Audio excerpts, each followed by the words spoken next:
गौतम ऋषि के पुत्र का नाम शरद्वान था। उनका जन्म बाणों के साथ हुआ था।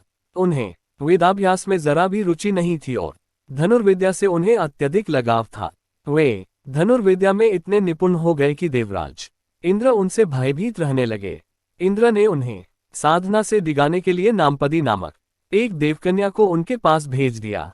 उस देवकन्या के सौंदर्य के प्रभाव से कृप नामक बालक उत्पन्न हुआ और दूसरे भाग से कृपी नामक कन्या उत्पन्न हुई। कृप भी धनुर्विद्या में अपने पिता के समान ही पारंगत हुए। भीष्म जी ने इन्हीं कृप को पांडवों और कौरवों की शिक्षा दीक्षा के लिए नियुक्त किया और वे कृपाचार्य के नाम से विख्यात हुए। कृपाचार्य के द्वारा पांडवों तथा कौरवों की प्रारंभिक शिक्षा समाप्त होने के पश्चात अस्त्र शस्त्रों की विशेष शिक्षा के लिए भीष्म जी ने द्रोण नामक आचार्य को नियुक्त किया। द्रोण के साथ प्रशत नामक राजा के पुत्र द्रुपद भी शिक्षा प्राप्त कर रहे थे तथा दोनों में प्रगाढ़ मैत्री हो गई।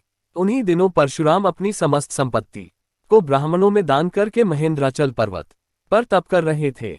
एक बार द्रोण उनके पास पहुंचे और उनसे दान देने का अनुरोध किया। इस पर परशुराम बोले, वत्स तुम विलंब से आए हो, मैंने तो अपना सब कुछ पहले से ही ब्राह्मणों को दान में दे डाला है। अब मेरे पास केवल अस्त्र शस्त्र ही शेष बचे हैं। तुम चाहो तो उन्हें दान में ले सकते हो। द्रोण यही तो चाहते थे, अतः उन्होंने कहा है, गुरुदेव आपके अस्त्र शस्त्र प्राप्त करके मुझे अत्यधिक प्रसन्नता होगी, किंतु आपको मुझे इन अस्त्र शस्त्रों की शिक्षा दीक्षा देनी होगी तथा विधि विधान भी बताना होगा। इस प्रकार परशुराम के शिष्य बनकर द्रोणास्त्र शस्त्रादि सहित समस्त विद्याओं के अभूतपूर्व ज्ञाता हो गए। शिक्षा प्राप्त करने के पश्चात द्रोण का विवाह कृपाचार्य की बहन कृपी के साथ हो गया। कृपी से उनका एक पुत्र हुआ।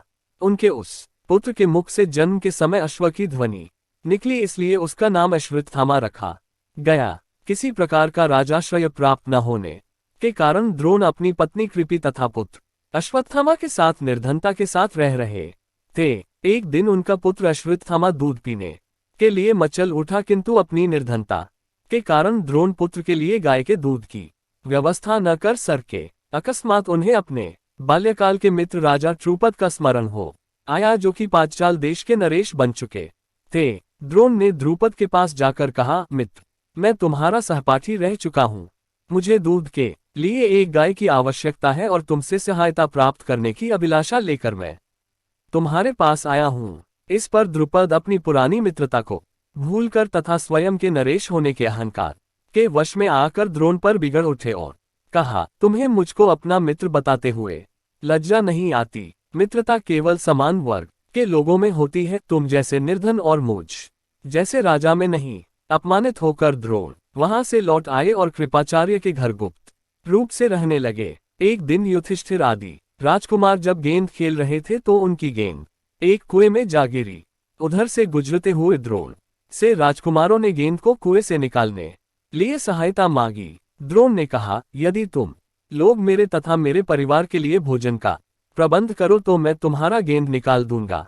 युधिष्ठिर बोले, देव, यदि हमारे पितामह की अनुमति होगी तो आप सदा के लिए भोजन पा सकेंगे। द्रोणाचार्य ने तत्काल एक मुट्ठी सीख लेकर उसे मंत्र से अभिमंत्रित किया और एक सीख से गेंद को छेदा, फिर दूसरे सीख से गेंद में फंसे सीख को छेदा।